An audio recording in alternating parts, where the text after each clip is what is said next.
पिछली मीटिंग में, पिछली चर्चा में हम लोगों ने मीरा जी के पूर्व जन्म की चर्चा की थी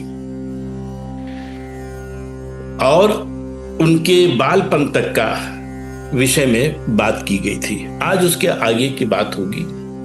आगे के 1 घंटे के अंदर जितनी भी चर्चा हम कर पाएंगे करेंगे। जैसा मैंने बताया कि मीरा पूर्व जन्म में माधवी के नाम से थी और इनकी माँ ने जो भगवान कृष्ण के संबंध में समझा वो यही समझा कि वो कोई जादूगर हैं और एक तरीके से थोड़ा सा गलत भाव कृष्ण के प्रति उनके दिमाग में रखा गया।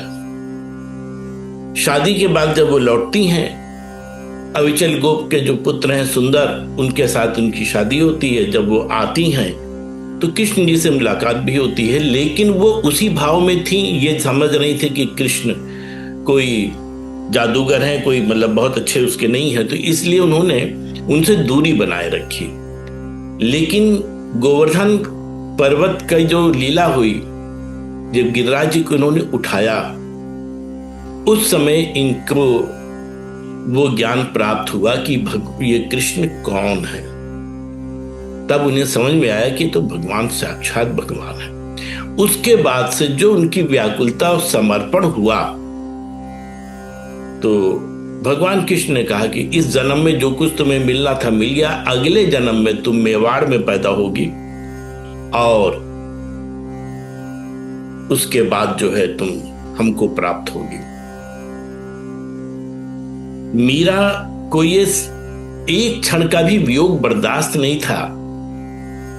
वे यमुना जी में समाध लेने जा रही थी, लेकिन जो राधा जी के अष्ट सखी हैं चंपक लता, वे उनको लेकर के गईं और राधा जी के पास गईं। राधा जी ने उनको अपने साथ रखा और अगले 100 वर्ष तक वो राधा जी के साथ रही। 100 वर्ष के बाद जब उनका अगला जन्म होता है, तब वो मेवाड़ क्षेत्र में क्या कहते हैं, मेवता जगह एक है, मेड़ता जगह जो मेवात क्षेत्र में आती है, वहां पे उनका राव दूधाजी महाराज के, उस समय महाराज थे, उनके यहाँ जन्म होता है। उनके राव दूधाजी महाराज के पुत्र थे रतन सिंह की पुत्री ये थी। पालन पोषण राव दूधाजी महाराज ने किया था और इनका प्रारंभ से ही, जब ये 6 माह की थी, तभी से इनके लक्षण दिखाई पड़ने लगे थे भगवान कृष्ण के प्रेम के। बचपन में इनके जो पहले कहा जाता है कि मीरा जी के जीवन में 7 महापुरुष आए, संत प्रकृति के महापुरुष, जिनसे मीरा का जीवन पूरा प्रभावित हुआ। साथ में एक चीज और बता दें कि जब इनका जब जन्म हुआ, जब ये राधा जी के साथ थी, तब जब इनको अगला जन्म लेना था, तो राधा जी ने जो अष्ट सखी हैं चंपक लता, उनको भी साथ में भेजा कि जाओ इनके साथ तुम कलयुग में रहना, क्योंकि वह समय बहुत ही कठिन होगा, मुगलों का पीरियड होगा और भक्ति करना बहुत कठिन काम होगा, इसलिए इनको कष्ट बहुत होंगे। तो चंपा को साथ में भेजा, जो निरंतर उनके साथ रह के उनकी जीवन रक्षा भी करें और उनको सही समय समय पर मार्गदर्शन देती रहें। तो चंपक लता चंपा के रूप में उनकी दासी बनकर के आई हुई थी। ये मेवता क्षेत्र साथ में ही थी इनके। बचपन से ही मीरा जी का जो है वो लक्षण जो है दिखाई पड़ने लगे थे। जब 6-8 माह की थी, तभी ये भगवान के चरणों में अपने आप जाकर के दंडवत करती थी और मूर्ति से माला टूट करके इनके ऊपर गिरती थी। ये सारी घटनाएं राव दूधाजी महाराज देखते थे और लोग भी देखते थे। तो उनकी समझ में तो यह आ गया था कि कोई विलक्षण प्रतिभा की लड़की है, कन्या है, जो आगे चल के कुछ भी होने वाली है। ज्योतिषाचार्यों ने भी ये बताया था कि ये मीरा जी के चरित्र के विषय में शुरू में ही रावदूदा महाराज जी को बताया था। रावदूदा महाराज जी खुद भी स्वयं में बहुत बड़े संत थे। यद्यपि महाराज थे, उनकी 1.25 मन की तो तलवार थी, युद्ध करते थे, युद्ध कौशल था उनके पास, लेकिन संत भी बहुत बड़े थे, संत समागम था उनका। उनको अपने यहाँ महलों में वो संतों को बुलाते थे, जिसका पूरा प्रभाव मीरा के ऊपर भी पड़ता रहता था। रावदूता जी महाराज मीरा जी को लेकर के द्वारका भी गए, डाकोर भी, जिसकी कथा हमने आपको पिछली बार बताई थी। और जब ये द्वारकाधीश जी पहुंची हैं, उसके बाद इनका पहला पद था बसोरे मेरे नैनन में नंदलाल। ये उनका पहला पद था। क्योंकि कवियत्री थी, इसलिए हर बात पे वो पद करके अपने भाव को व्यक्त करती थी, पद गा करके। धीरे धीरे समय चलता रहा। मीरा जी के जो मैं बताया, पिछली बार बताया था, उसमें जो उनके बचपन में जिन संतों का उनको उनसे प्रेरणा मिली, उनके विषय में मैं आपको बताऊं। मैंने बताया कि मीरा जी के जीवन में 7 संत थे जिनका प्रभाव पड़ा। संत कहिए चाहे महापुरुष कहिए। पहले तो खुद रावदूता महाराज जी ही थे, जिन्होंने समय समय पर हर क्षण सिर्फ भगवत चर्चा ही उनसे करते थे। इसके अलावा मीरा से कोई बात नहीं होती थी, भगवत चर्चा के अलावा कोई बात नहीं होती थी। मीरा जो भी प्रश्न पूछती थी, रावदूता महाराज जी से पूछती थी और रावदूता जी महाराज बताते रहते थे। तो सबसे पहले संत, जो गुरु कह लीजिए आप, संत कह लीजिए, वो थे रावदूता जी महाराज। दूसरे नंबर पर थे श्री गिरधर दास जी, जिनके विषय में मैंने पहले बताया।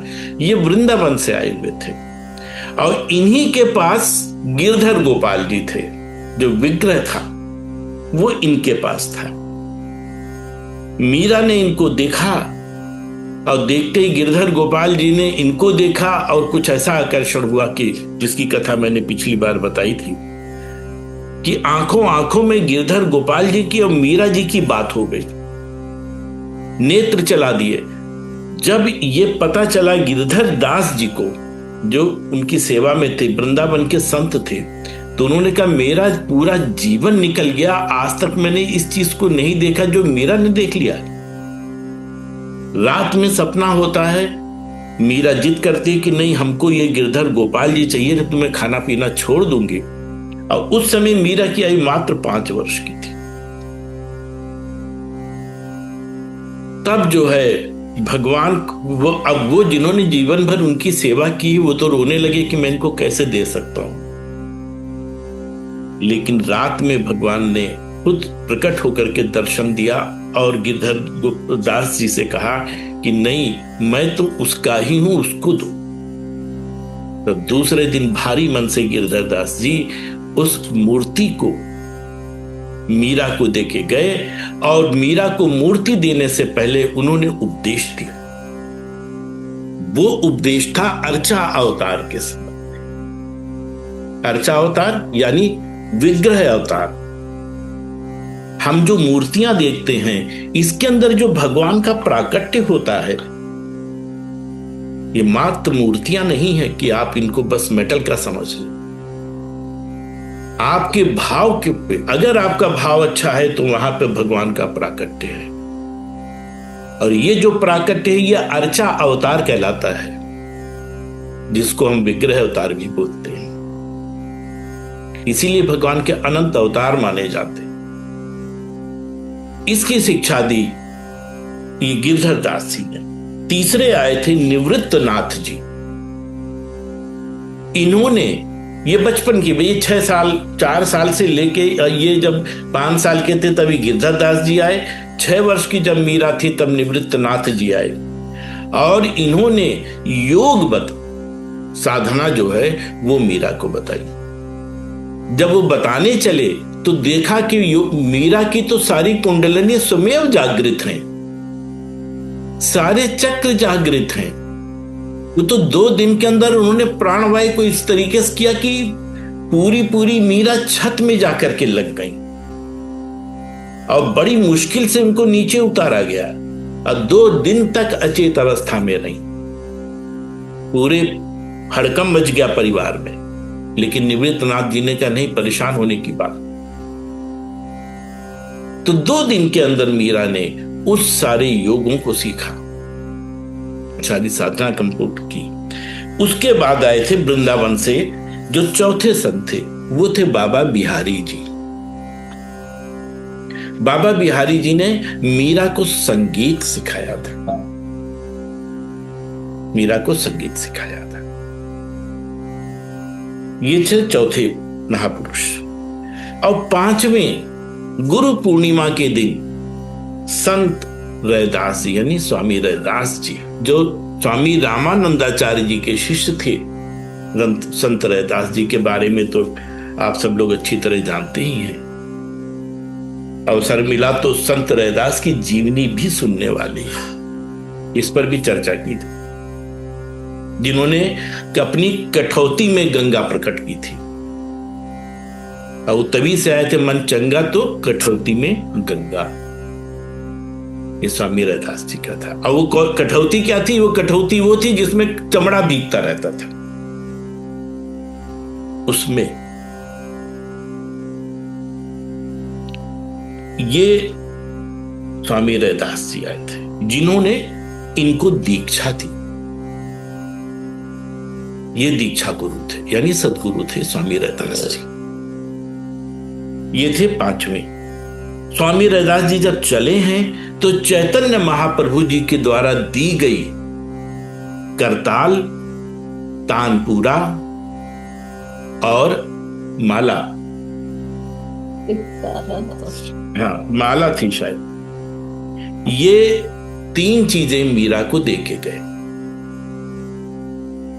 और ये तीनों चीजें मीरा के पास अंत तक रही हैं। जो आप हाथ में मीरा के देखते हैं, जिसको एक तारा कहिए चाहे तानपुरा कहिए, जो भी है, वह स्वामी रैदास जी का दिया हुआ है। और जो उनके हाथ में करताल थी वो भी स्वामी रैदास जी के द्वारा दी थी। और स्वामी रैदास जी को यह चैतन्य महाप्रभु ने दी थी। चैतन्य महाप्रभु जी की दी हुई ये इस चीज को उन्होंने दिया था, मीराबाई को दिया था। 5 ये 5 गुरु इनके विवाह के पूर्व मीरा के इनके साथ थे, जिनका प्रभाव मीरा जी पे पड़ा। अब इसके बाद कुछ घटनाएं शुरू होती हैं। मेड़ता के जो नगर सेठ थे, मेड़ता के नगर सेठ थे, उन नगर सेठ के लड़के की शादी थी। मीरा की आयु उस समय करीब 11-12 वर्ष की थी। उसकी शादी थी, तो शादी की बारात निकल रही थी। मीरा जी ने रावदूदा महाराज जी से पूछा कि ये लोग क्या द्वारका तीर्थ यात्रा करने जा रहे हैं?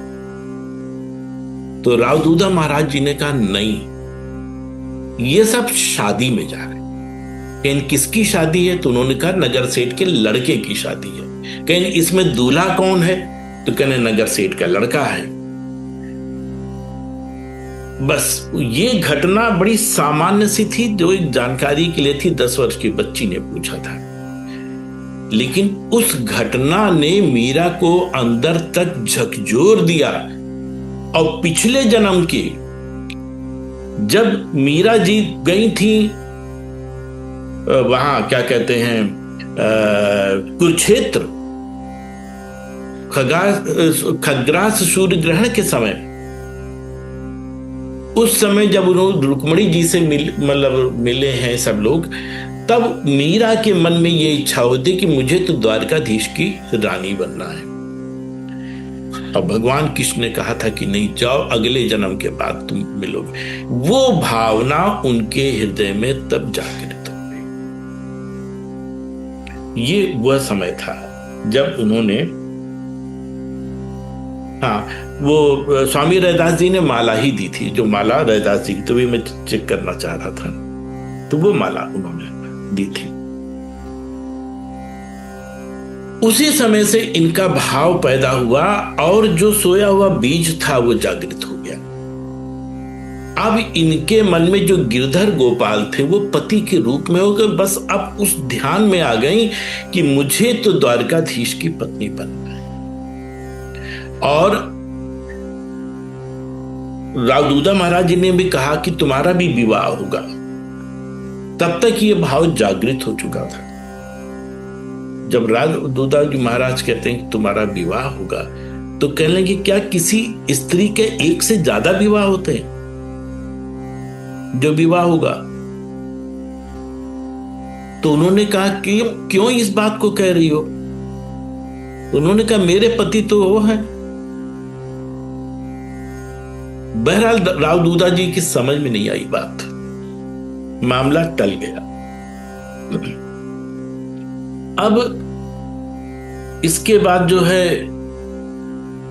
इनके घर में अब भाई धीरे धीरे बड़ी होने लगी। जब ये 14 वर्ष की हुई, 1575 विक्रम संवत, क्योंकि इनका जन्म 1561 में हुआ था, विक्रम संवत 1561 में। 1575 की घटना है। घर में ये चर्चा शुरू हो गई कि अब इनका विवाह किया जाए। उस समय 12 से 14 वर्ष 15 वर्ष की आयु में शादी हो जाया करती थी कि अब इनका विवाह किया जाए। घर में चर्चा हुई कि इस योग्य लड़का कौन हो सकता है। तब चित्तौड़ के महाराजा जो राणा सांगा थे, उनके जो पुत्र थे भोज, उनके लिए कहा गया कि वो भोज जो है उसकी आयु 15 वर्ष की है।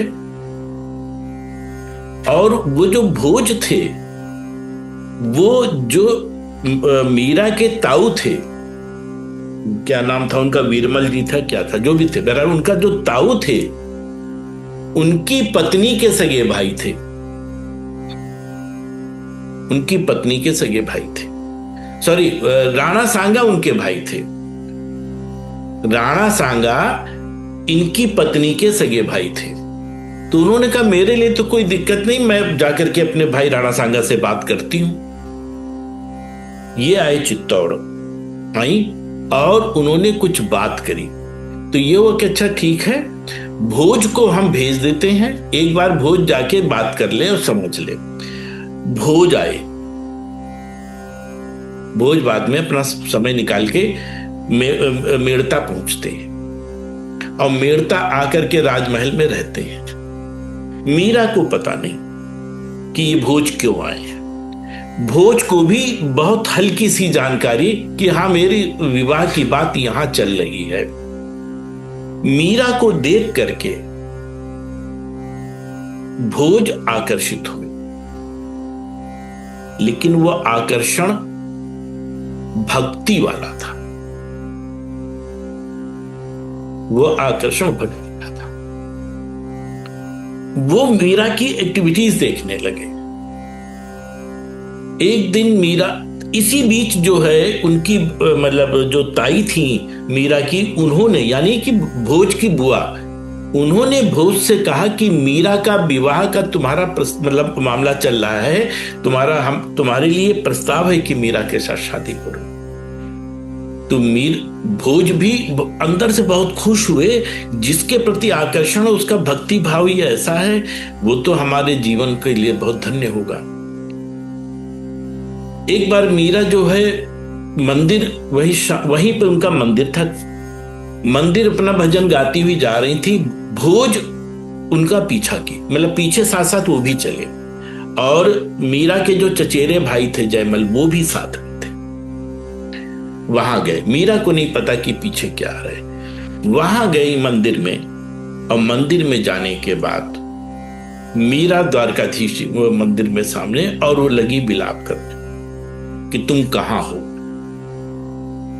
मैं तो तुम्हारी पत्नी, मतलब वो जो भी बात थी उन्होंने अपनी करी। इसको भोज ने सुन लिया। भोज जान गया कि ये विशुद्धता समर्पित हैं और पति का भाव इनका अन्य किसी में नहीं है, सिर्फ द्वारकाधीश।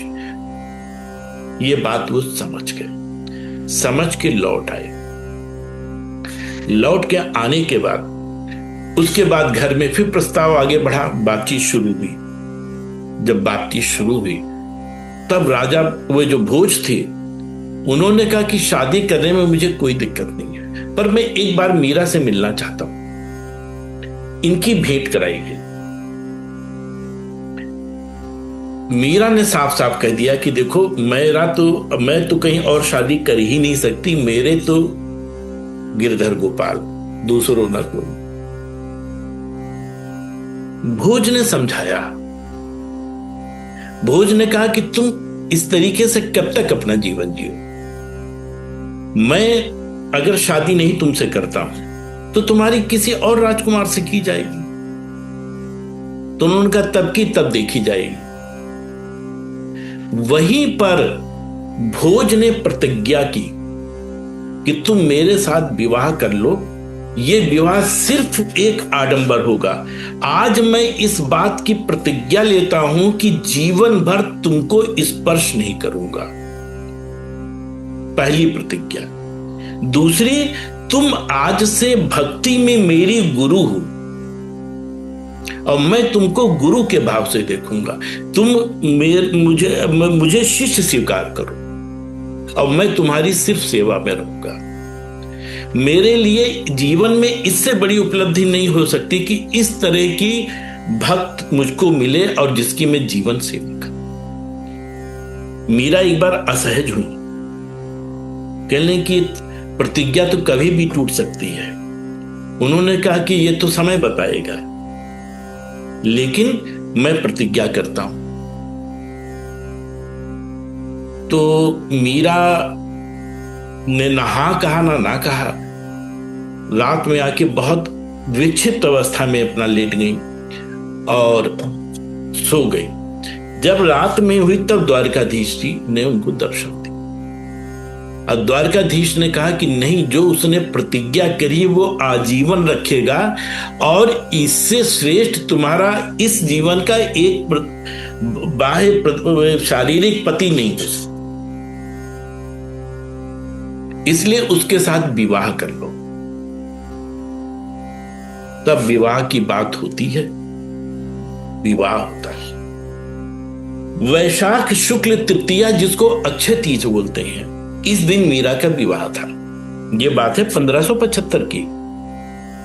लेकिन वैशाख शुक्ल दूज के दिन मीरा बहुत विक्षिप्त सी रात में, मतलब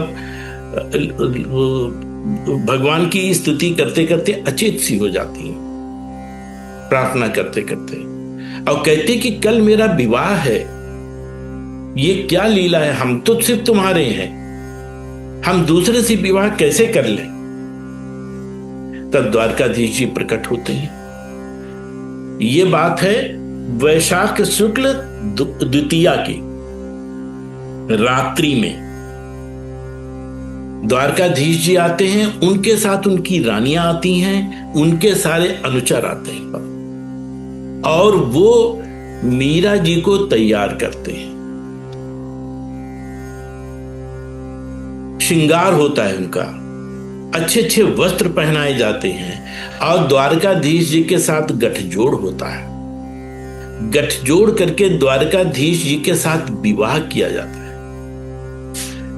बताया याद गया है, उल्लेख यह है कि गर्गाचार्य जी स्वयं आए थे, उन्होंने द्वारकाधीश जी की और मीरा जी का विवाह कराया। विवाह हो गया। विवाह होने के बाद मीरा ने एक बार द्वारकाधीश जी को भरपूर नेत्रों से देखा।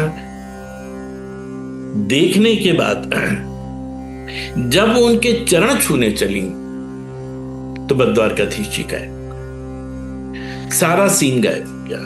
उनकी आंख खुली, एकदम से चिल्ला पड़ी, कहां गए कहां गए कहां गए, एकदम से चिल्ला पड़ी। यह अक्सर मीरा जी के साथ होता रहता था।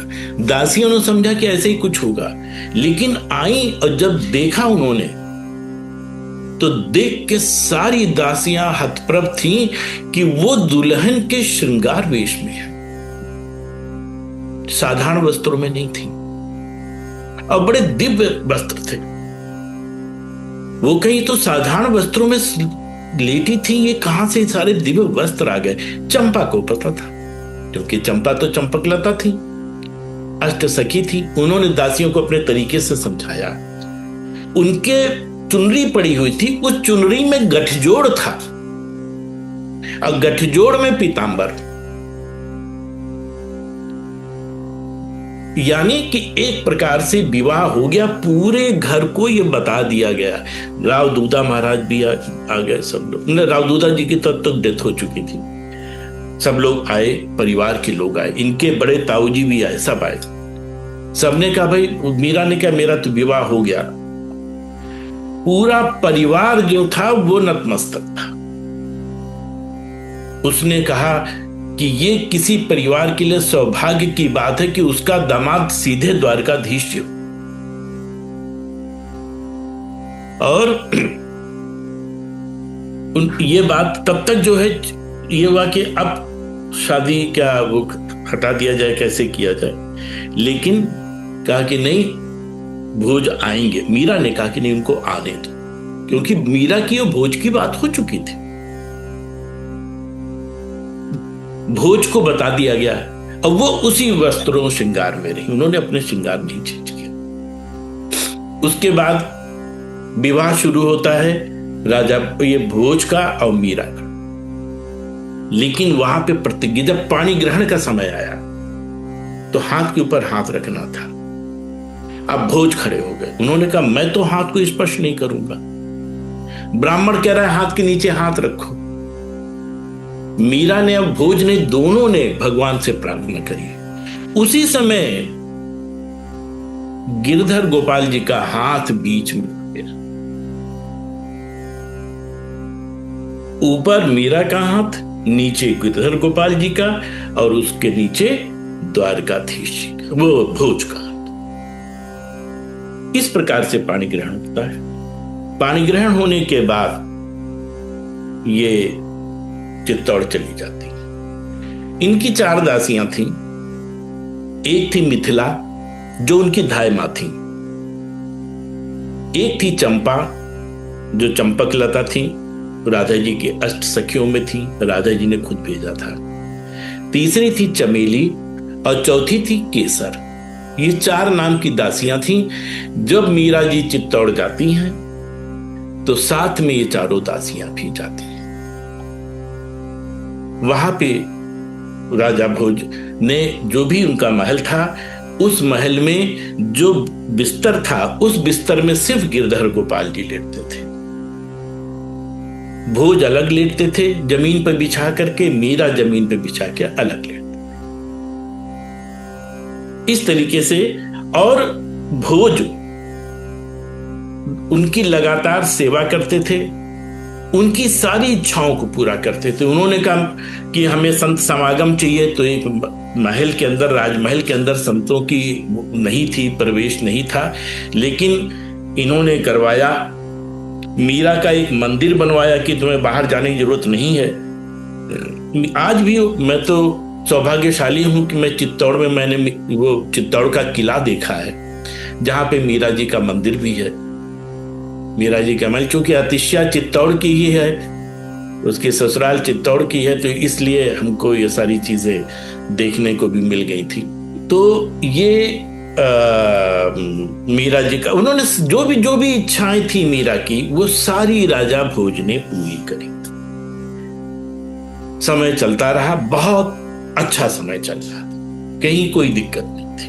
मीरा पूरी तरीके से भगवान को समर्पित थी। पूरे टाइम उनका उन्माद इतना ज्यादा हो गया था कि वो साधना करते करते बेहोश हो जाती थी, अचेत हो जाती थी, भगवान को उसमें लगी रहती थी। और राजा भोज उनकी मीरा की सेवा में लगे रहते थे कि उनको किसी प्रकार का कष्ट न। हाँ, 2-3 घटनाएं बीच में हुई। ये घटना हुई कि जो ये होता है, गणगौर की पूजा होती है। गणगौर की पूजा होती है, जो मतलब पतियों के लिए जो भी वहां पे व्रत राजस्थान में किए जाते, उसी में गणगौर भी होता है। तो पतियों के लिए था, तो मीरा ने जाने से मना कर दिया था। तो इसका काफी प्रपंच भी हुआ, लेकिन भोज ने सब वो डांट डपट के कहा कि नहीं, कुछ नहीं। राणा सांगा को पता हो गया था। राणा सांगा स्वयं में बहुत, जैसे राव दूधा महाराज जी थे ऐसे ही राणा सांगा महाराज थे। राणा सांगा ने कई बार इच्छा व्यक्त की कि मुझे मीरा का एक बार दर्शन करा दो, क्योंकि ससुर होने के कारण मैं उनका चेहरा नहीं देख सकता। लेकिन वो तो उनके चरण रज पाने को तैयार थे, राणा सांगा, जिनको राणा संग्राम सिंह है, जिनका नाम राणा सांगा पड़ा। इस तरीके से मीरा का चरित्र चलता रहा, सब होता रहा। मतलब जब परिवार को यह पता चल गया कि भोज की और मीरा के बीच के संबंध इस प्रकार के हैं, तो उनकी एक बहन थी उदा, उन्होंने कहा कि तुम्हारी हम दूसरी शादी करा दें। तो राजा भोज ने स्पष्ट मना कर दिया कि नहीं, मुझे नहीं करनी। समय चलता रहा, धीरे धीरे 12 वर्ष गुजर गए। मीरा की आयु हुई 26 वर्ष की और भोज की आयु थी 27 वर्ष की। उसी समय बाबर ने अटैक किया चित्तौड़ पर। बाबर की सेना का अटैक होता है। राणा सांगा से अनुमति लेकर के राजा भोज जो हैं वो युद्ध करने जाते हैं। युद्ध में उनको विष का बाण लगता है और वो घायल अवस्था में वापस आते हैं, लेकिन युद्ध में विजय प्राप्त करके आते हैं। वापस आए, आने के बाद उनका उपचार हुआ। उपचार धीरे धीरे, और मीरा ने खुद उनकी सेवा की। मीरा और उनकी दासियों ने मिलकर भोज की सेवा करी और धीरे धीरे उपचार हुआ और वो ठीक होने लगे। इसी समय ऐसा हुआ कि एक बार मीरा जो है और भोज, मीरा और भोज दोनों अक्सर शाम के वक्त जो है या रात के वक्त जो है छत पर जाते थे। भोज का सिर्फ एक उद्देश्य था कि मीरा रात में भगवान के दर्शन करती है, वो हमको भी करा दे। वो पीछे पीछे लगे रहते थे। उस दिन गोपी गीत कहीं से चला। गोपी गीत की आवाज कान में मीरा जी के पड़ी और उसमें वो गोपी गीत में जो विरह की अवस्था थी, उसमें जाते जाते मीरा जी अचेत सी हो गई, विक्षिप्त हो गई। विक्षिप्त होकर के वो ऊपर और भागी झरोखे की तरफ, और उनके पीछे पीछे भोज भागे। भोज जब भागे तब तक मीरा जो है उस झरोखे से बिल्कुल आधा लटक चुकी थी नीचे गिरने को, विक्षिप्त अवस्था थी। भोज ने देखा ये तो अब गिर जाएंगी, तो भोज ने दौड़ के पीछे से मीरा को पकड़ लिया। अब पकड़ के उनको बचाया और लेकर के आए। मीरा तो बच गई, पर भोज को बहुत आत्मग्लानि हुई और पश्चात करने लगे, मैं इसका पश्चाताप कैसे करूं, क्योंकि मैंने ये प्रतिज्ञा की थी कि मैं मीरा को स्पर्श नहीं करूंगा। लेकिन आज मुझसे ये भारी। मीरा ने कहा कि इसमें तुम्हारा दोष कहीं नहीं है, दोष तो मेरा था। पर भोज तैयार ही नहीं। उस दिन से फिर वो पता नहीं कैसा पश्चाताप उनका था कि वो अस्वस्थ हो गए और धीरे धीरे ऐसा अस्वस्थ हुए कि फिर वो संभल नहीं पाए, बस माफी मांगते रहे भगवान से और मीरा से। धीरे धीरे कुछ दिन गुजरे और फिर भोज का अंत समय आ गया। वो किसी भी उपचार से ठीक नहीं हुए, राज वैद्य लगे रहे, सारे हकीम में सब लगे रहे, पर वो उपचार से ठीक नहीं हुए। अंत समय आया भोज का। अंत समय में भोज का सिर मीरा ने अपनी गोद में रखा और कहा, बताओ क्या चाहते हो मुझसे? तो उन्होंने कहा, मुझे युगल दर्शन करा दो। तब मीरा जी ने पद गाया, पधारो श्री जी संग सरकार। ये पद गाया था, पधारो श्री जी संग सरकार। मीरा ने वो पद गाया और पद गाते ही भगवान प्रकट हुए हैं, भोज को दर्शन दिए हैं और फिर उनको अपने साथ लेके चले गए। इस प्रकार मीरा का मतलब भोज का अंत समय हो गया। इस बीच जब ये थोड़ा स्वस्थ थे, भोज मतलब स्वस्थ थे, स्वस्थ क्या थे मतलब उन्हें पता चल गया था कि अब हम खत्म, बिल्कुल अंत समय नहीं था। उस समय उन्होंने अपने छोटे भाई रतन सिंह को बुलाया और ये कहा कि देखो, मेरे न रहने पर मीरा तुम्हारे आश्रित रहेगी। रतन सिंह ने वादा किया और उसके बाद भोज चले गए। ये अंत समय जब बताया कि वो युगल सरकार आई और भगवान कृष्ण स्वयं अपने साथ लेके भोज को चले गए। मीरा ने किसी भी प्रकार का विधवा का श्रृंगार नहीं किया और अपने महल में यथावत रहने लगी। जो उनका दिनचर्या थी वो चल रही थी। ये देख के महल वाले सब बहुत परेशान, सब रानियां परेशान कि बताओ ये तो क्या है स्थिति। राणा सांगा समझते थे इस चीज को और रतन सिंह भी समझते थे। खैर लोगों ने थोड़ी बहुत आपत्ति भी की तो राणा सांगा ने और रतन सिंह ने डांट करके सबको मना कर दिया और भगा दिया कि नहीं, ऐसा कुछ नहीं करना है और जैसा वो मीरा कर रही हो ऐसा करने दो। फिर समय धीरे धीरे आगे बढ़ा। मीरा को किसी तरह की कोई प्रॉब्लम नहीं थी और मीरा जैसे भोज के समय में अपनी निर्विघ्न अपनी भक्ति के कार्य में लगी हुई थी, रतन सिंह के समय में भी वो उसी प्रकार से कार्य मतलब अपनी उनकी दिनचर्या चल रही थी। लेकिन फिर क्या हुआ, खानवा का युद्ध जो इतिहास में बताया गया है, बाबर आते हैं, बाबर फिर अटैक करते हैं और अटैक करने के बाद राणा सांगा युद्ध के लिए जाते हैं। उस युद्ध में राणा सांगा घायल हो जाते हैं। वो महल वापस ना करके कहीं छिप के बैठते हैं और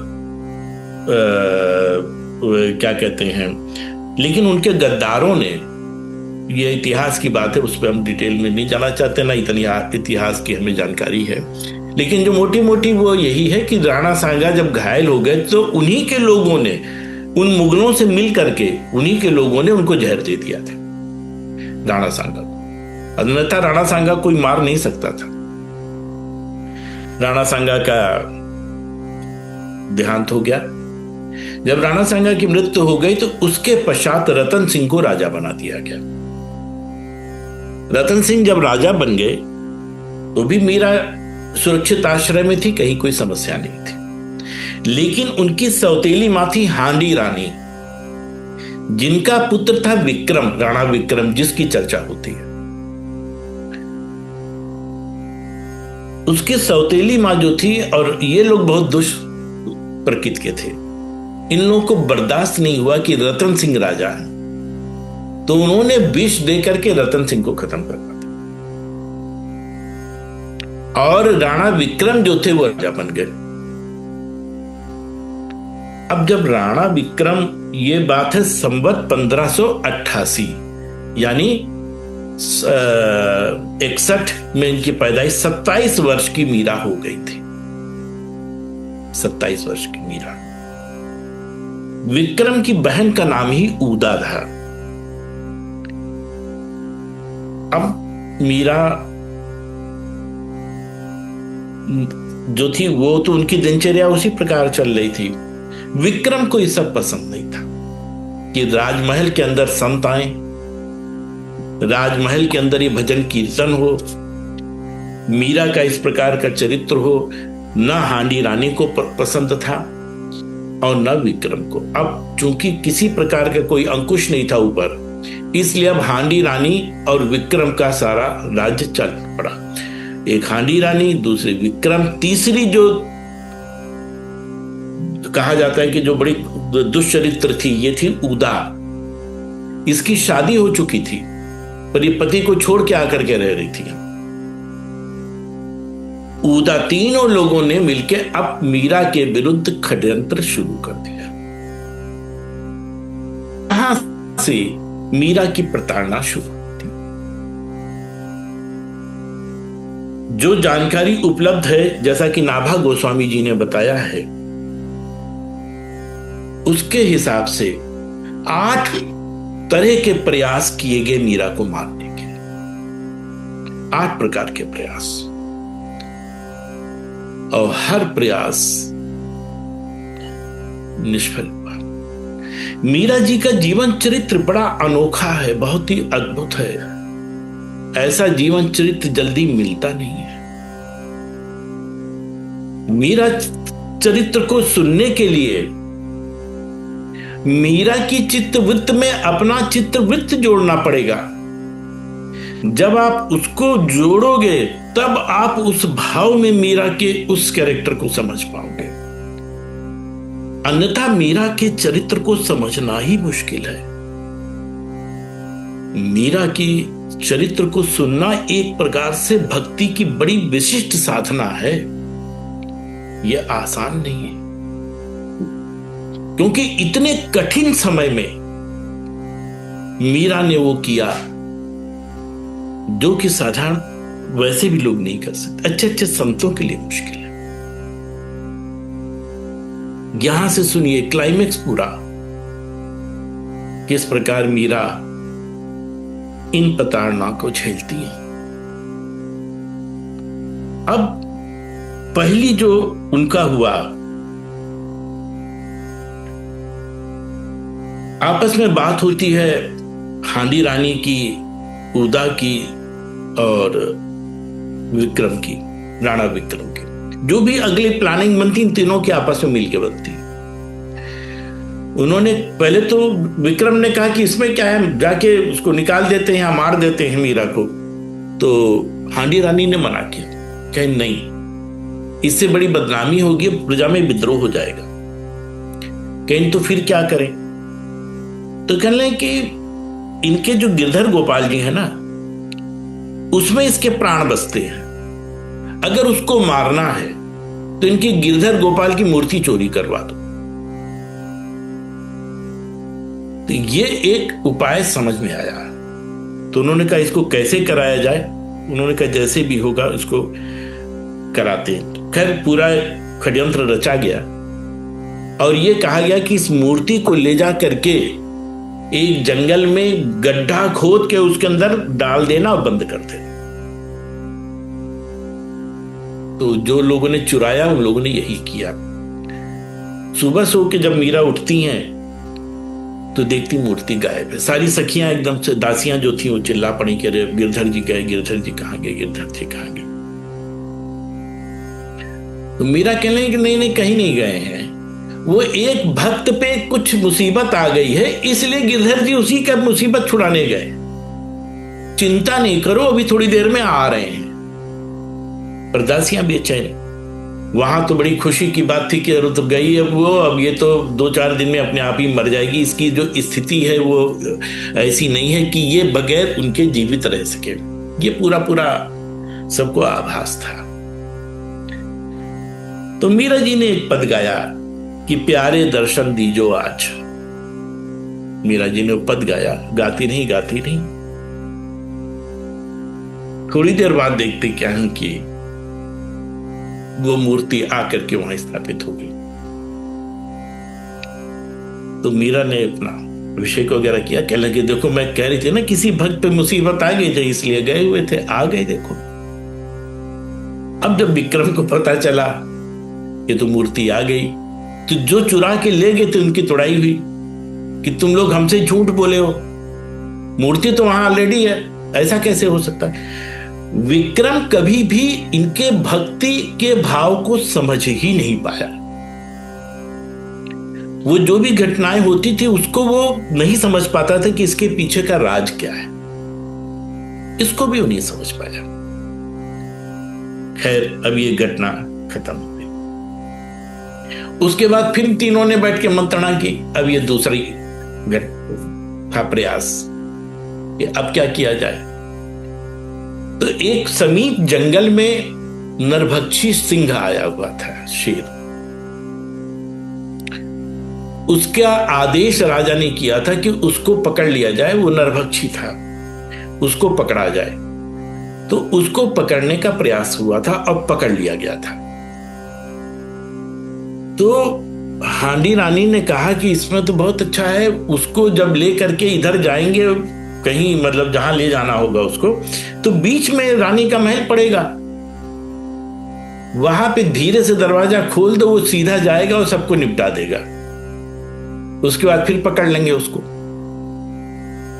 पूरी प्लानिंग की गई और मीराबाई का जो महल था उसके पास में उस सिंह को छोड़ा गया। जैसे ही सिंह को छोड़ा गया, सिंह दहाड़ मारता हुआ मीराबाई के कमरे की तरफ आया। सारी दासियां देख के भयभीत हो गई, एकदम चिल्ला पड़ी, ये कहां से आया, और सब परेशान हुई। वो दिन था वैशाख शुक्ल चतुर्दशी का, जो कहलाता है नरसिंह चतुर्दशी। नरसिंह भगवान के प्राकट्य का दिन था। मीरा वहीं से चिल्ला पड़ी कि आज तो नरसिंह चतुर्दशी है, नरसिंह साक्षात चले आ रहे हैं, जल्दी तिलक की तैयारी करो, अभिषेक की तैयारी करो, ये सब तैयारी करो। दासी कहें दिमाग खराब है, वही चले आ रहे हैं, अभी सब बराबर कर देंगे, कहीं ना आने दो। और भैया मीरा ने कहा तो सबने तैयार किया, सबसे आगे मीरा, पीछे सारी दासियां। वो आए, आ करके बिल्कुल अंदर दरवाजे के पास ड्योढ़ी होती, वहां पे आके बैठे और उनके तिलक किया गया, आरती की गई। उन्होंने अपना पंजा उठा के मीरा के सिर पे रखा। उसके बाद वापस गए, वापस जाके जितने उनके सैनिक थे उनको सबको खाया पिया, उसके बाद जंगल चले गए। ये दूसरा प्रयास था। राजा विक्रम फिर परेशान कि ये भी बेकार हो गया। इसके बाद फिर हांडी रानी ने सुझाया कि वहां पर एक भूत महल था, उस भूत महल में कोई जाकर के जीवित नहीं बचता था। तो हांडी रानी ने कहा कि ऐसा करते हैं कि उसको बहला के किसी तरह भूत महल में ढकेल देते हैं मीरा को, तो वो जीवित नहीं बचेगी। प्लानिंग बनी, वो आई, हांडी रानी आई। तो मीरा ने चूंकि सास थी तो उसी हिसाब से उनका सत्कार किया, सम्मान किया। तो उन्होंने कहा हमारी एक इच्छा है। मीरा क्यों बताइए? कि हम उस भूत महल को देखना चाहते हैं। तो बाकी सखियों ने मना किया, पर मीरा ने कहा नहीं, जब सासू माँ की ये इच्छा है तो चलो हम चलते हैं। और तो उन्होंने कहा अच्छा ठीक, जाना भी है तो दिन में जाओ। पर बोले नहीं, हम वो बोली कि नहीं, रात में ही चलेंगे। हांडी रानी बोली। तुमने कहा माँ की इच्छा है तो चलो रात में ही चलते। रात का टाइम में मीरा को लेकर के और सारी दासियां बोली हम भी जाएंगे साथ में अंदर। चंपा बोली हम भी जाएंगे अंदर साथ में। उन्होंने कहा नहीं, तो उन्होंने कहा नहीं, किसी जाने की जरूरत नहीं, मीरा अकेले जाएगी। तो मीरा ने कहा तुम लोग यहीं रहो, हम अकेले जाएंगे। अकेले आई और हांडी रानी थी, उनके साथ उनके अनुचर थे, सब पहुंचे। जैसे ही दरवाजा खोला, मीरा को उन्होंने अंदर प्रवेश किया, धड़ाक से दरवाजा बंद कर दिया। मीरा अंदर, ये वापस लौट आई। मीरा ने वहां देखा कि वहां भूतों का वाकई स्थिति थी। कोई और होता तो उसका हार्ट फेल हो जाता। मीरा ने जब देखा कि प्रेत आत्माएं वहां पे हैं, अपने अपना तरीके से प्रदर्शन कर रही हैं, तो वो वहीं पे साध बैठ गई। अब भगवान का ध्यान करने लगी। तो हृदय ध्यान करी। एक रात गुजर गई, 2 रात गुजर गई, 2-3 दिन गुजर गए। अब दासियां परेशान। उन्होंने उनसे कहा क्या कहते हैं, हांडी रानी से कि आप लेके गई थी कि वो तो हमारे साथ ही वापस आ गई थी। झूठ बोला, भरमाने की कोशिश की। अब दासियां तो बेचारी दासियां, वो रोती कलपती रही, लेकिन सबने ये समझा कि मीरा खत्म हो गई। मीरा वहां गई, वो सारे भूत जो थे सब उनके भक्त हो गए। मीरा वहां बैठ के भजन कीर्तन शुरू कर दी। तो वो प्रेतात्माएं जो थी उन्होंने कहा हमको मुक्ति दो। तो उन्होंने कहा मुक्ति सबको मिलेगी, बैठ के हमारे साथ भगवान कीर्तन करो। तो सब मीरा जी के साथ बैठ के भगवान का कीर्तन शुरू कर दिए। अब वहां कीर्तन चल रहा है। अब मीरा 3-4 दिन हुआ है कि अभी वैसे ही भूत के डर से नहीं मरी होगी, 4-5 दिन उसने कुछ खाया पिया नहीं होगा तो मीरा तो मरी गई होगी। ये सब सोच लिया सबने। अचानक वहां पे राणा सांगा के समय के एक थे, बहुत ही विशिष्ट पुरुष थे, सलुम्बर रावत जी। वो गुजर रहे थे। उनको चंपा दासी ने कहा, सारी घटना बताई कि ऐसा ऐसा हुआ है। वो समझ गए। उन्होंने कहा चलो, तो वो पहुंचे राजा के पास। उन्होंने कहा भाई वो मीरा कहाँ है? तो उन्होंने कहा कि भूत महल गई हुई थी। तो उन्होंने कहा चलो देखें। वहां क्या चलेंगे देखने, वहां भूत महल कोई जाता है देखने क्या? वहां तो ऐसा ऐसा हो गया, वहां मीरा वहां नहीं थी। उन्होंने खूब बहानेबाजी मारी, पर सलम्बर रावत ने डांटा और कहा मैं तुम्हारे पिता के समय का हूं, तुम हमको भरमा रहे हो। ठीक है, अगर कोई ऐसी बात नहीं है, वहां पे नहीं है मीरा, तो देखने में क्या जाता, हमको चाबी दो। तुम अगर डर रहे हो तो मत जाओ, मैं जाता हूं। सलूमर रावत जी लेके चाबी गए। जब चाबी खोली तो देखा मीरा बैठी भजन में मस्त हैं, और सारे भूत प्रेताओं की तो आत्माएं दिव्य हो गई थी, सब जा चुके थे। सबको मुक्ति दिला दी मीरा जी ने। उसके मीरा को लेके आ गए। ये थी तीसरी घटना। चौथी घटना में यह हुआ कि अब ऐसे तो मीरा नहीं मर रही है, तो ऐसा करो इनकी पहले सारी दासियों को खत्म करो। दासियां खत्म हो जाएंगी तो धीरे धीरे मीरा को भी खत्म कर देंगे। दासियों की वजह से उनका, और दासी और मंदिर का पुजारी, पुजारी जो था गजाधर जोशी था, और इनकी दासियां जो चारों थी, कि इनको खत्म कर दो। उसके बाद मीरा को आसानी से खत्म किया जा सकता है। ये प्लानिंग बनी। तो राणा विक्रम ने अपनी 4 दासियां भेजी, जिनके नाम थे रावड़ी, राजौरी, गुलाब और भूरी। ये 4 थी। इनमें जो भूरी थी बहुत दुष्ट प्रकृति की थी, बाकी 3 तो सामान्य थी, पर बहुत। इन्होंने, राणा विक्रम ने भोजन में पारा देना शुरू किया कि पारा दो या इस तरह का विष दो, धीरे धीरे सब खत्म हो जाए। उसमें जो पुजारी थे गजाधर दोषी, उनकी मृत्यु हो गई। उनके जो सेवक थे उनकी मृत्यु हुई मीरा के, और जो मीरा की धाय मां थी मिथिला, उनकी मृत्यु। लेकिन जो मिथिला की धाय माता थी, जब उसकी मृत्यु हुई तब मीरा ने उसको मतलब मुक्ति दिलाई थी, और वह भगवान कृष्ण के लोक में, दिव्य लोक में, उनकी नित्य लीला में कंचन माला मंजरी के नाम से वहां पहुंची। मंजरी के रूप में, हम लोग चर्चा कर चुके हैं मंजरी की। सखी, सहचरी और मंजरी 3 भाव बताए थे, तो उसमें जो मंजरी का था, मंजरी के रूप में मिथिला वहां पहुंची, जिनका नाम कंचन माला रखा गया था। ये थे, बाकी 3 बच गए। लेकिन चूंकि ये तीनों तो दिव्य थी, इसलिए इनको मार भी नहीं पाए। मीरा का तो प्रश्न ही नहीं उठता है। तो एक तरीके से चौथा प्रयास था, लेकिन ये चौथा प्रयास भी उनका फेल हो गया। उसके बाद जब ये लगा कि अब ये भी प्रयास फेल हो गया, तो एक दिन क्या किया कि शीशे का चूरा बना करके मीरा के बिस्तर के नीचे, मतलब चद्दर के नीचे बिस्तर पर बिछाने का प्लान बनाया गया कि मीरा, और वो भी जहर से बुझे हुए, कि मीरा इस पर लेटेगी और जहर लग जाएगा, खत्म हो जाएगी। तो जो भूरी दासी थी, अब उसका प्रवेश तो आराम से अंदर हो रहा था, अंदर प्रवेश हो रहा था। उसने जो है जब मौका देखा तो चद्दर के नीचे पूरा शीशा बिछा दिया, कि जैसे बैठेगी, लेटेगी, कुछ भी करेगी, जब तक उसको पता चलेगी कुछ है, तब तक तो उसके काम हो चुका होगा। ये उन्होंने किया। कुछ गिलास नीचे पड़ा हुआ था। खैर आई मीरा रात में सो गई। सुबह उठी तो चंपा आई। चंपा ने देखा कि नीचे गिलास पड़ा हुआ, जहर से बुझा हुआ, टूटा हुआ गिलास का मिक्सचर।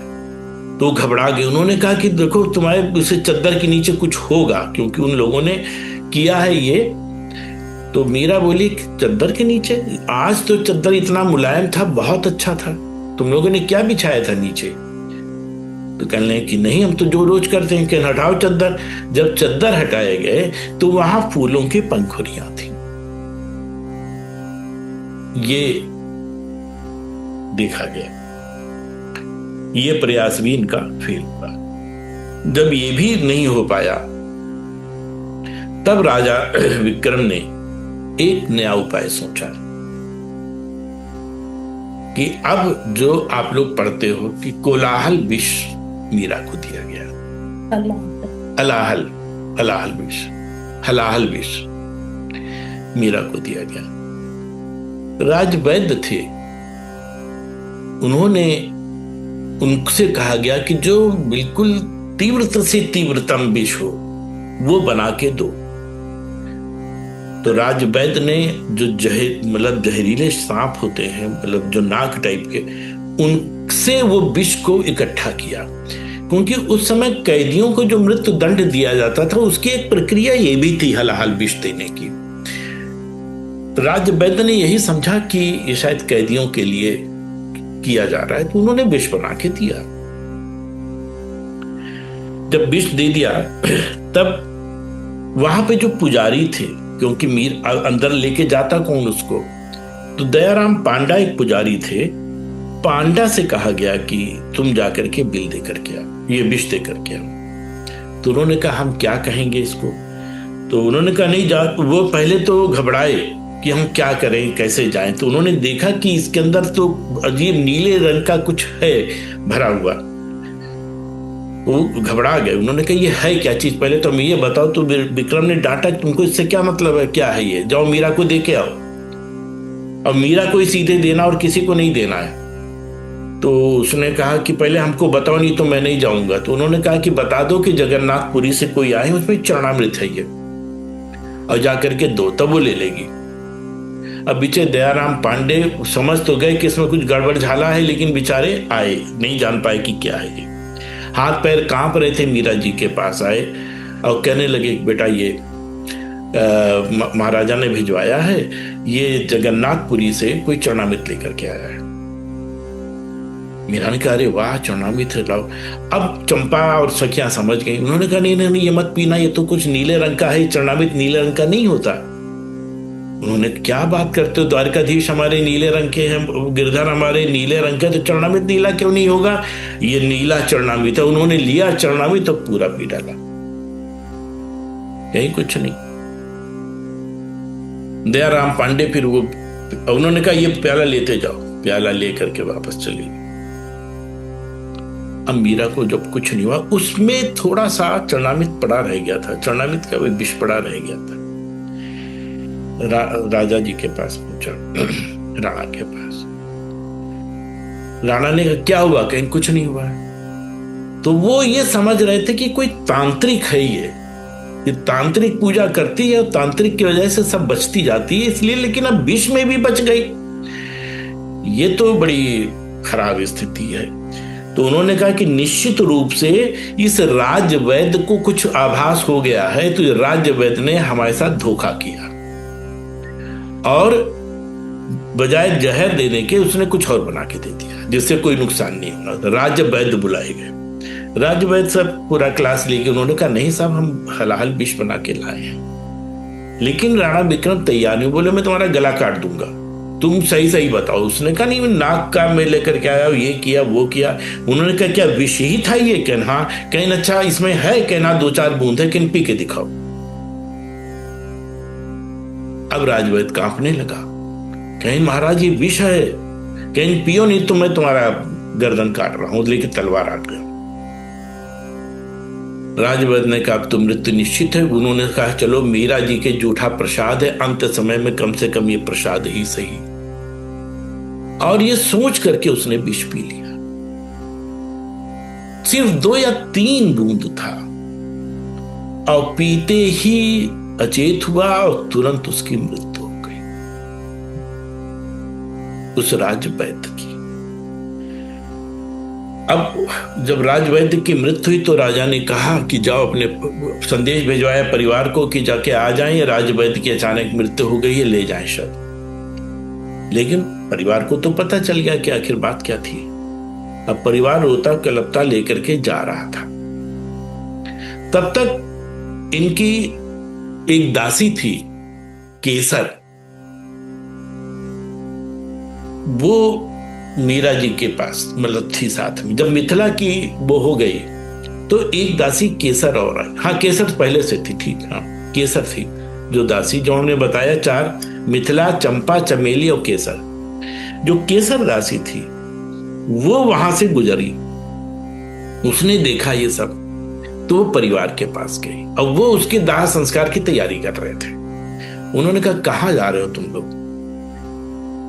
कहनी ऐसा ऐसा है। तो उन्होंने कहा, अंत समय में उसने क्या किया है, मीरा जी का जूठा प्रसाद लिया है। कहना हाँ, कहन मीरा के पास ले चलो, एक बार मीरा के पास तो ले चलो। तब वो लेके मीरा को पास आया उसका शव। और मीरा ने उस समय कहा, मतलब जो है एक पद गाया था। हाँ, जब उन्होंने विष पिया है और विष पी के जो आनंद आया था, उस समय मीरा ने अपने पैरों में घुंघरू बांध करके जो गाना पद गाया था, वो था, पग घुंघरू बांध मीरा नाची रही। ये बात उस समय की है। हाँ, एक चीज और भूल जाऊं, भाव में भूलता जा रहा हूं कुछ न कुछ चीजें। जब ये भोज और मीरा छत पे टहल रहे थे, तब ये पद गाती थी। तो भोज ने चंपा से कहा कि ये जो भी पद गाती हैं तुम उसका लिखते रहा करो। तो मीरा के गाए हुए सारे पदों को चंपा ने लिखा है। यह आपको जानकारी में होना चाहिए। तब हुआ कि पग घुंघरू बांध मीरा नाची ने जब ये विष पी की थी, उसके बाद इन्होंने भजन गाया था, पद गाया था। और जब राजवैद्य को लेके पहुंचे हैं, तब उन्होंने कहा, तब ये गाया कि हरि तुम हरो जनकी पीर, कहा इनको लेटाओ। और बस ये पद गाया उन्होंने। और गाते ही गाते जो राजवैद्य थे वो जीवित हो गए। और उसके बाद उन्होंने राजवैद्यगिरी छोड़ी और मीरा के भक्त हो। इसके बाद ये था छठा अटेम्प्ट। 7वां प्रयास फिर उन्होंने किया। जब देखा कि ये भी नहीं, तो वो समझ गए थे कि कुछ ये तांत्रिक है, कुछ ऐसी स्थिति है, इसको सिद्धियां प्राप्त हैं जिसकी वजह से बच जाती है, लेकिन मुख्य भाव पे नहीं जाते थे। तब उन्होंने ये फिर अगला प्लान बना कि ऐसा करते हैं, 2 विषैले नाग भेजते हैं कि लगातार मीरा के ऊपर प्रताड़ना चल रही थी। 2 विषैले नाग भेजते हैं।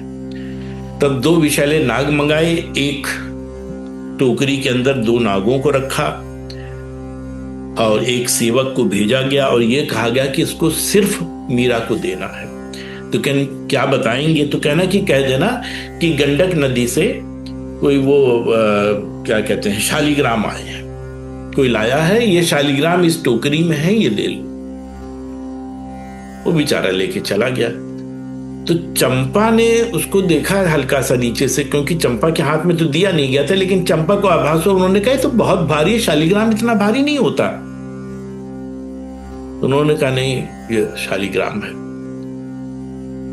तो मीरा ने कहा अरे ठीक है, लाओ लाओ। तो उन्होंने कहा नहीं, पहले देख लो इसमें क्या है तब लेना। मीरा से कहा, लेकिन मीरा ने कहा नहीं, जब उन्होंने कहा शालिग्राम है तो शालिग्राम है, लाओ मुझे दो। जैसे ही टोकरी खोल के उन्होंने लिया, 2 सांप फुफकार के सामने आए। एक तो मीरा के गले में लिपट गया और एक सांप अंदर ही रहा थन उठा करके। और सेकंड्स के अंदर जो गले में लिपटा था वो तो फूल माला में परिवर्तित हो गया और जो टोकरी के अंदर था वो शालिग्राम के रूप में परिवर्तित हो गया। जब गले का माला मतलब नाग जो है, जब वो उसमें आया है फूल माला में, और जब उन्होंने उस हाथ में शालिग्राम देखा तो मीरा रो पड़ी। और जब मीरा, उन्होंने कहा बस शालिग्राम की मेरे कमी थी, और शालिग्राम भी देखे ठाकुर कितनी कृपा करते आज आ गए। शालिग्राम जब रोई तो उनका एक आंसू शालिग्राम पे टपका है और जब शालिग्राम पे टपका तो जहां पे आंसू गिरा वहां पे छेद हो गया। ये शालिग्राम आज भी सुरक्षित रखा हुआ है मीरा के मंदिर में, सुरक्षित रखा हुआ है। खैर इस बार फिर बच गई। अब तो विक्रम हताश हो गया। उसने कहा कि अब हम इसको नहीं मार सकते, इसको यहां से भगाते ही हैं किसी तरीके से। कुछ दिन और गुजरे। इस उसमें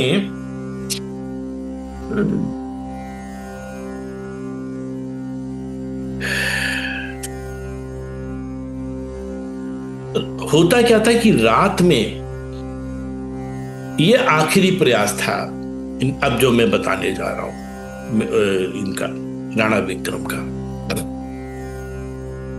तो ये रात में द्वारकाधीश जी स्वयं प्रकट, अब वो स्थिति इनकी आ गई थी, दिव्यता की स्थिति। अब जो है इनको नित्य लीला में प्रवेश भी मिलने लगा था। हाँ, इसी बीच चंपक लता जब थी तो चंपक लता इनको नित्य लीला में इन्होंने प्रवेश करा दिया था मीराबाई। और प्रवेश कराने के बाद वो रात में नित्य लीला में शामिल होने लगी थी। चंपक लता तो साथ में थी ही।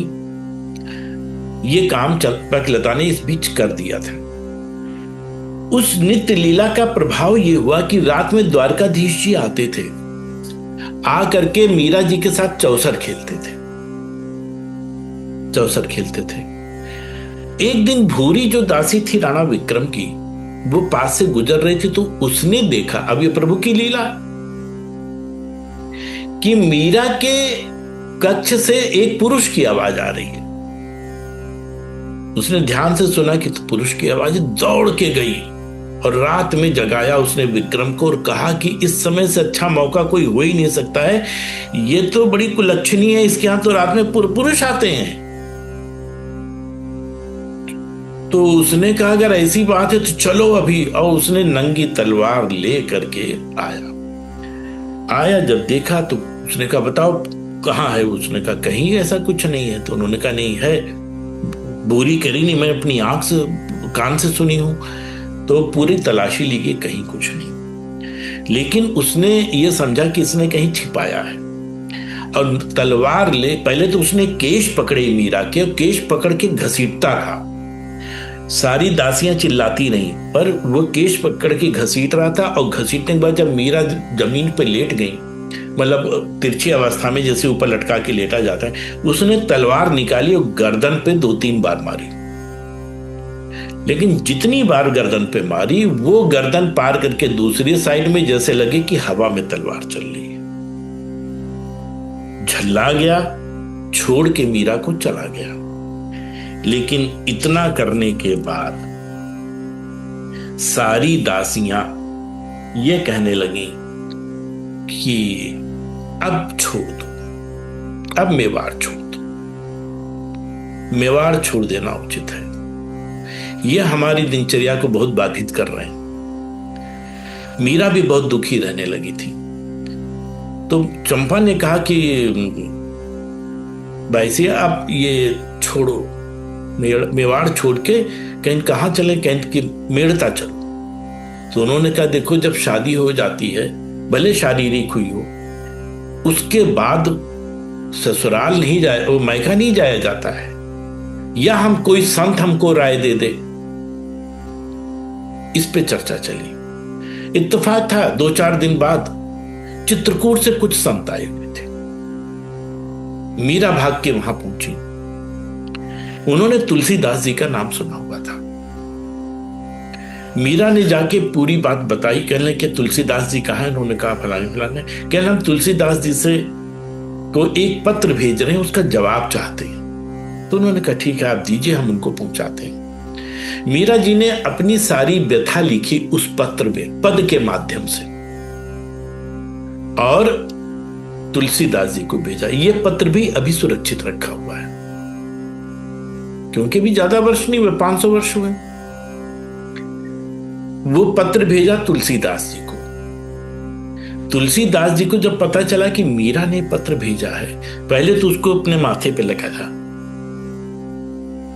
और उसके बाद उन्होंने जाके भेजा जो वो है ना कि जाके प्रिय न राम वैदेही तजिए ताई कोट बैर ये सम यद्यपि परम सने।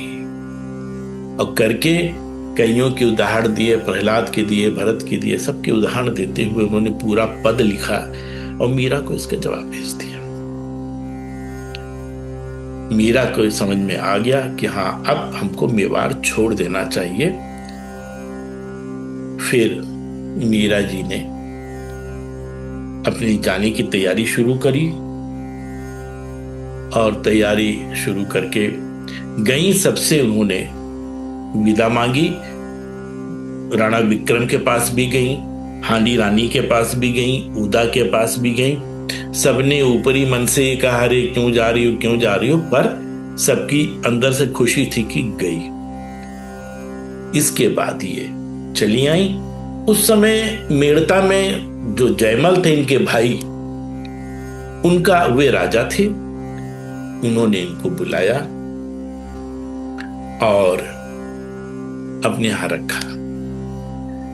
ये इसकी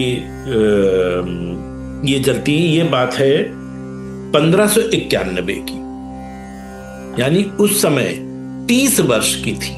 ये 3 वर्ष के अंदर ये सारी घटनाएं हुई हैं। 1591 में मीरा ने चित्तौड़ छोड़ करके मेड़ता चली गई अपने मायके। अब वहां चूंकि उनके भाई का राज्य था, कोई दिक्कत थी नहीं। वहां फिर उनकी दिनचर्या सामान्य हो गई। वहां पे पूरे सुख के साथ, सुविधाओं के साथ भगवान का कीर्तन करने लगे, उसी में मस्त रही। लेकिन 1591 से लेके 1593 तक, 1593 के बाद फिर जो है उनका आक्रमण होता है मुगलों का और इन लोगों को छोड़ के जाना पड़ता है। फिर मेड़ता से ये सब जाते हैं, पहले नारना एक जगह है, फिर अजमेर जाते हैं और फिर पुष्कर जाते हैं। इस तरीके से लगभग 6 महीने ये मीरा को लेकर के जयमल भटकते रहते हैं।